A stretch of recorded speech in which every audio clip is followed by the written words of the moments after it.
xarunta xalane waa xarun hore u ahayd xero lagu tababari jiray ciidamada Soomaaliya haddase waa dal yar oo ka dhex samaysmay gudaha Muqdisho waxaana ku nool quruumo aan la ogeyn halka ay ka soo jeedaan iyo danaha ay dalkani ka leeyihiin. xalane waa dawlad kale oo ka dhex samaysan ummadda Soomaaliya dhexdeeda ka samaysan waagaas uu sheegayo in warqadii waxa qoray Prime Ministerka wuxuu weydiiyay in taliya ciidanka Amazon markaas joogay inuu noo soo gudbiyo dhammaan hay'adaha private army-ga hay'adaha ammaanka oo ah private-ka oo xalan dhex jooga waa ka leexleexdeen aka aakhirka waa noo soo diray waagaas waxa deganaa 28 company xalan dhexdooda deganaa oo adduunyada afarteeda dacwad ka kala yimid marka waaga anaga ujeedana wax kale ma ahayn in horta inaan ogaano yaa jooga inta ta kale yaa u shaqaala ah oo lagu qasbo markaas in shaqaalaha Soomaaliya hayr gareeyaan shaqaalahoodana laga qaado canshuur laga qaado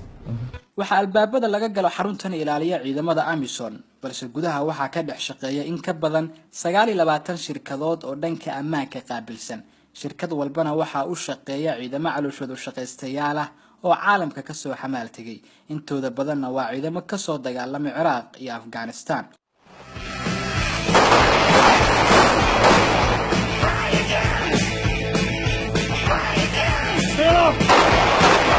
wali ma jirto cid xaqiijin karta tirada dadka ku nool xalane iyo hawsha ay ka dhex qabtaan waxaase xaqiiqa inay ku nool yihiin sirdoona aad u badan oo ka kala yimid caalamka qayb libaax lana ka qaata deganaansho la'aanta dalkeena ka jirta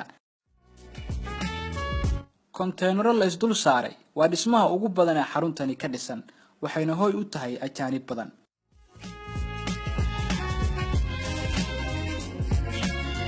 anigan idinla hadlaya iyo adigan idaawanaya madaxdii dalkani soo maamushay iyo kuwa hadda maamulaba xogta aynu ka hayno xaruntan waa mid isku mid ah ma jirto cid ka warqabta tirada dadka ee ku nool tirada ciidamada calooshooda shaqaystayaasha ee xaruntani jooga iyo dawladaha xarumaha ku leh xalane iyo hawlaha ay ka dhex qabtaan xarunta xalane waa dawlad gaar ah oo iskeed isku maamusha dadka reer Muqdisho ee ka agdhow xaruntaasi waxay mar walba is weydiiyaan diyaaradaha habeenkii dulmara waxay sidaan iyo cidda aysan ogeyn ee ku nool xalane waxyaabaha cajiibka waxaa kamid ah in dhammaan shaqaalaha ka shaqeeya xaruntan ay yihiin ajaanib xitaa kabalyeerigu waa Indiyaan ama waa Afrikadan kale aad bay u yar yihiin dadka Soomaaliyeed ee ka shaqeeya xaruntan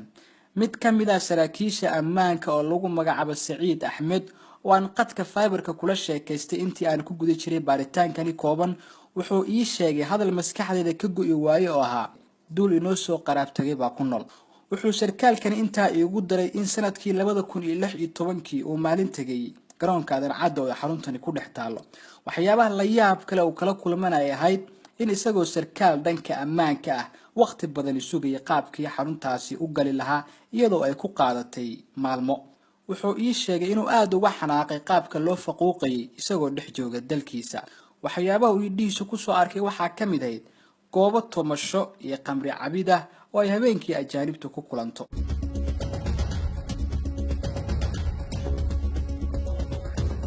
Chelsea waa xaafad gaar ah oo ku dhex taal xerada xalane waxa ku nool xaafadani ajaanib badan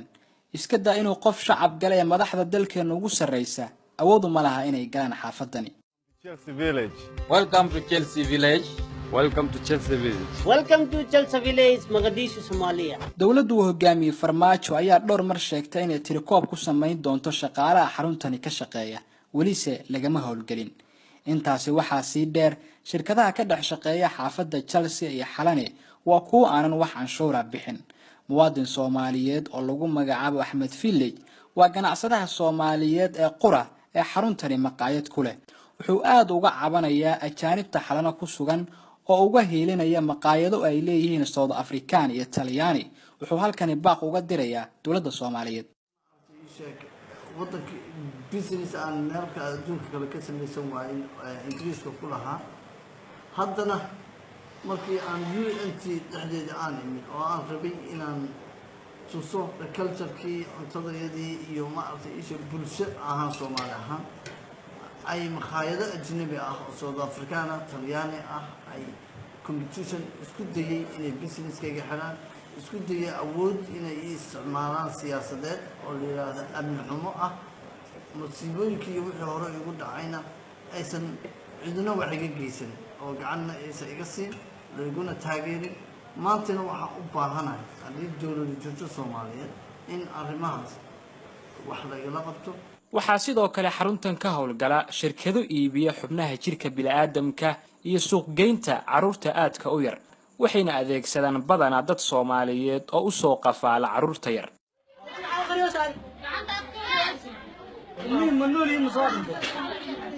tani waa gabar lagu qabtay iyadoo xadaysa wiil aad u yara waxay sheegtay in hawshani gabar ku xirtay waxay intaa ku dartay in qafaalidda ilmaha yar ay u qaabilsan tahay shirkad ka howlgasha Xalane.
ما هي أنا وش غيان يسوي طيب ما هسيك عظم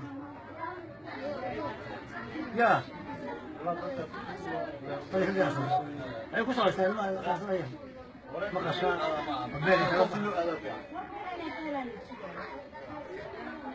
يا waxyaabaha xusida mudan waxaa ka mid ah in falalka amni darro ee magaalada Muqdisho ka dhaca qayb libaax leh ka geystaan sirdoonno dalal shisheeye oo xaruntani degan waana goob laga hago siyaasadda dalka iyo hagardaamooyinka lugaha looga qabanayo horumarka iyo horusocodka dalkeena. ugu dambeyntii baan wax yar idinkaga taariikheeyo Maxamed Cabdulle Xalane oo ahaa qofkii xaruntaasi loogu magac diray. Maxamed Cabdulle Xalane wuxuu ahaa nin askari alifla ah oo ay maxaaradu ku dishay dagaalkii Togo Jaale ee dhacay sanadkii 1964. Xalane wuxuu ka mid ahaa koox ay cadowga is hor fadhiyeen oo go'doon noqday kaliya 3 askari oo isagu ka mid yahay ayaa halkaa ku haray. meesha kooxdaasi cadawga joogtay oo ay go'doonka ku noqdeen waxay ahayd halkii calanka Soomaaliyeed oo ku mudnaa.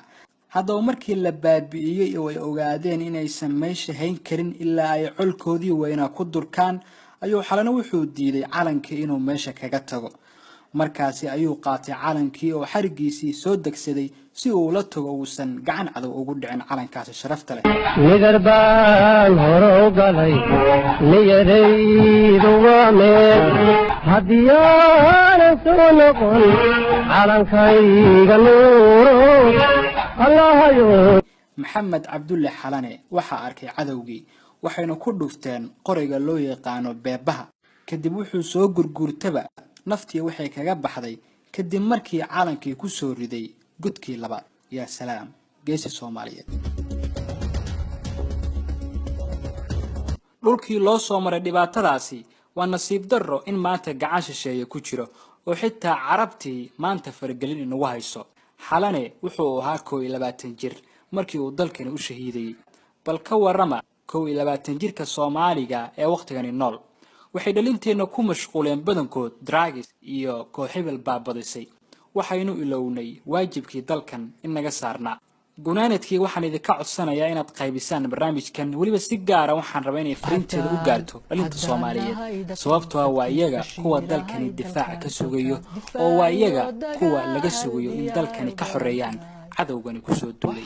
waa saaxiibkeen Cabdirsaaq Gumeysi Diido Dille dalka